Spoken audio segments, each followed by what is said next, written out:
This is Jarrod Horak, and in this video, I will take a look at the latest Breeders' Cup Classic news, and I will also update my top 8 Breeders' Cup Classic contenders. The 2025 Breeders' Cup Classic will be held at Del Mar on Saturday, November 1st, and here is the latest Breeders' Cup Classic news. 11 horses were nominated to the Goodwood Stakes, a Grade 1 at Santa Anita Park on Saturday, September 27th. Bob Baffert nominated 4 horses, but Nisos was not one of them. He was expected to be nominated to this event. And the Goodwood is a win and you're in for the Breeders' Cup Classic. Now the 11 horses nominated to the Goodwood: Arrowthegreat, Dr. Venkman, Express Train. Then we have First Mission for trainer Brad Cox, Full Serrano, possibly the one to catch in the Goodwood. Then we have Gaming and Goal Oriented for Baffert, but Goal Oriented will not run in the Goodwood because he just finished 3rd in the Grade 1 Pennsylvania Derby at Parks on Saturday, September 20th. And now we have Indispensable and Midnight Mammoth, and then 2 Bob Baffert runners, Nevada Beach and Privman. Now, Nevada Beach is an improving, lightly raced 3-year-old, and he's been working in company with Goal Oriented. Now we're going to look at some workouts for Breeders' Cup Classic contenders. Grade 1 Jockey Club Gold Cup winner Antiquarian, he breezed 4 furlongs in 50.82 seconds, 31st best of 41 at Saratoga on September 18th. Fierceness had his first breeze since winning the Pacific Classic at Del Mar. He worked an easy half mile in 50.34 seconds, 23rd best of 41 at Saratoga on September 18th.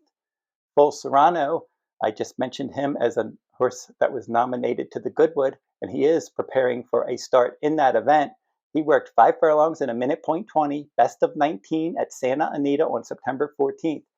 Now, how he fares in the Goodwood is going to determine which Breeders' Cup race he targets.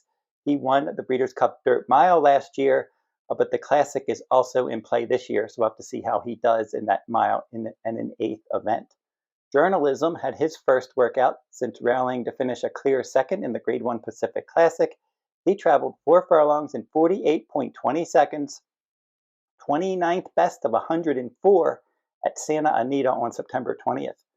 Now, Mindframe, last seen losing his rider in the Jockey Club Gold Cup, he got back on the work tab. He had a half-mile move in 49.77 seconds, 11th best of 41 at Saratoga on September 18th. Now, your Jockey Club Gold Cup runner-up, Leone, he won the Breeders' Cup Classic last year. He worked 4 furlongs in 49 flat, 17th best of 69 at Saratoga on September 14th. Now, Sovereignty, your early Breeders' Cup Classic favorite, he had his first workout since winning the Travers Stakes by 10 lengths last month. He breezed an easy half mile in 49.11 seconds, 20th best of 99 at Saratoga on September 13th, and he went his final quarter in 24.51, and he galloped out 5 furlongs in 102.99. And he also breezed again on September 20th. He went 4 furlongs in 50.50 seconds, 50th best of 78. That was also at Saratoga. And now I will update my top 8 Breeders' Cup Classic contenders. Now, Nisos was ranked 8th the last time I did this list, but he's going to drop off of my list now. He was supposed to run in the Pacific Classic, but he had some kind of foot issue and he missed that race. They thought he would recover quickly, and he was supposed to be nominated to the Goodwood Stakes, but they did not nominate him to that race. And I'm assuming that he's not going to be running in the Breeders' Cup for at least the Breeders' Cup Classic. Now, the Breeders' Cup Classic top 8 contenders as of September 20th of 2025, and we're going to go from 8th to 1st. And my 8th ranked Breeders' Cup Classic contender, he's going to take the place of Nisos, and that is Baeza for trainer John Sheriffs. And he does move into the top 8, but he does not back into this spot because he earned his spot on my list after picking up his first stakes victory in the Grade 1 Pennsylvania Derby at Parks on Saturday, September 20th. Now, he was the favorite there, and without Sovereignty and Journalism in there, he got pace help, and he rallied to win by 2 1/4 lengths over Magnitude, and Goal Oriented was best of the rest in 3rd after pressing outside and taking the lead, turning for home. So Baeza looked good, rallying wide in the stretch and getting the job done under Hector Barrios. And as for Baeza, he's raced twice at 10 furlongs, with a show finish in the Grade 1 Kentucky Derby and the Grade 1 Belmont Stakes. My 7th ranked Classic contender is Antiquarian, and he is an improving 4-year-old, and he's raced at 1 1/4 miles twice. He finished 5th in the Grade 1 Belmont last year, and he earned his first Grade 1 victory in the Jockey Club Gold Cup Stakes at Saratoga on August 31st. Now, he was helped that day when Mindframe lost his rider and Leone had to jump over Irad Ortiz Jr., and he had a lot of trouble at the back of the pack that day. But Antiquarian, he is on the improve, as I said. My 6th ranked classic contender is Mindframe, and he was out of the exacta for the first time when he lost his rider in that Grade 1 Jockey Club Gold Cup. His other attempt at 1.25 miles was in the Grade 1 Belmont Stakes last year, and he missed by a half length from post 10 after drifting wide in the stretch. He probably should have won that event. He's very consistent, but it is concerning that he lost his rider in the Jockey Club Gold Cup and he won't have any other prep races. So we'll have to see if he's ready to jump back up there and run a big race in the Breeders' Cup Classic after losing his rider in his last start. Now, journalism, he always finishes in the top 3. He's had 3 Grade 1 starts at 1.25 miles. He was 2nd in the Kentucky Derby, 2nd in the Belmont, and 2nd in the Pacific Classic against older horses. And he did win the Preakness at 1 mile and 3/16 earlier this year. My 4th ranked classic contender is Fierceness, and he has had success at 1.25 miles.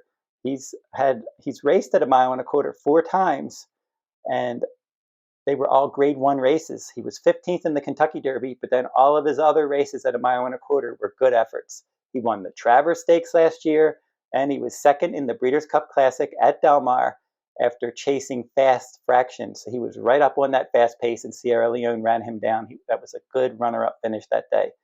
And then he went back to Del Mar for the Pacific Classic this year in his last start, and he easily won that event.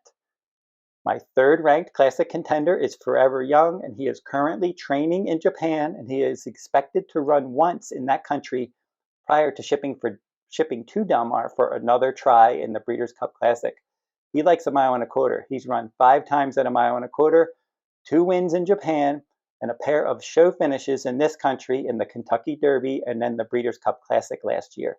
And then he was last seen finishing 3rd in the Grade 1 Dubai World Cup at 1.25 miles in April, and he won the Grade 2 UAE Derby at 1 mile and 3/16 last year. So he's a world traveler, he's classy, he's consistent, and it looks like he's going to be coming to the Breeders' Cup. Hopefully he does well in his final start, his final prep race for the Breeders' Cup in Japan in the coming weeks. Now, Leone, last year's Breeders' Cup Classic winner, he finished in the top 3 in all 5 of his Grade 1 attempts at 1.25 miles. He was 2nd in the Kentucky Derby, 3rd in the Belmont and Travers, and 1st in the Breeders' Cup Classic last year. And then in his last start, he was a troubled 2nd in the Jockey Club Gold Cup as the beaten favorite. And my top-ranked Breeders' Cup Classic contender as of September 20th is Sovereignty. He's your top 3-year-old in the country, and he just keeps getting flattered. Baeza flattered him earlier today when he won the Pennsylvania Derby, that Grade 1 event at Parks.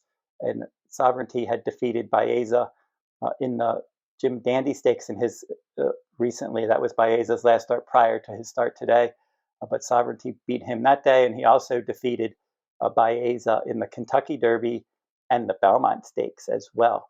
And Sovereignty is 3 for 3 at 1.25 miles, and he ran the fastest race of the year when he won the Travers by 10 lengths, and he earned a 1:15 Beyer speed figure. And he defeated Magnitude by 20 lengths that day, and Magnitude came back, and he finished a good 2nd in that Pennsylvania Derby. So the horses that Sovereignty has been beating keep flattering his form. Even journalism, after he finished 2nd to Sovereignty in the Kentucky Derby, journalism would come back and win the Preakness Stakes. So Sovereignty beats these horses, then they come back and they win Grade 1 races of their own, like journalism and Sovereignty that I just mentioned. Good effort from Magnitude earlier today. So Sovereignty is defeating quality 3-year-olds, and he's doing it fast, and he loves 1.25 miles. So if he keeps training well, heading up to the Breeders' Cup Classic, he's certainly going to be the horse to beat. And if he does win that event, he's going to be your 3-year-old champion and horse of the year as well. And if you're interested in my full card analysis, I'm covering some full cards this fall. I'm going to be covering daily full cards at Santa Anita Park for their autumn meet from September 26th to October 26th. Then I'm going to follow that up with the Del Mar fall meet, October 30th through November 30th, including both Breeders' Cup days on October 31st and November 1st. I'm also going to be doing some Saturday full cards at Keeneland this fall as well. You can go over to the runawayhorse.com on my shop page for my upcoming full card schedule and to purchase my full card products, and I will include a link to my shop page in the video description below. And I always email my analysis 1 or 2 days before race day, and I update my tickets after scratches the day of each race day. Keep checking my channel for handicapping videos, news videos, today's Racing Digest video series, and my Horse of the Day video series, which resumes with the start of the Santa Anita Autumn Meet next week. So like, comment, and share these videos if you like them. Subscribe to my channel as well. It's free to subscribe. And until next time, good luck at the races.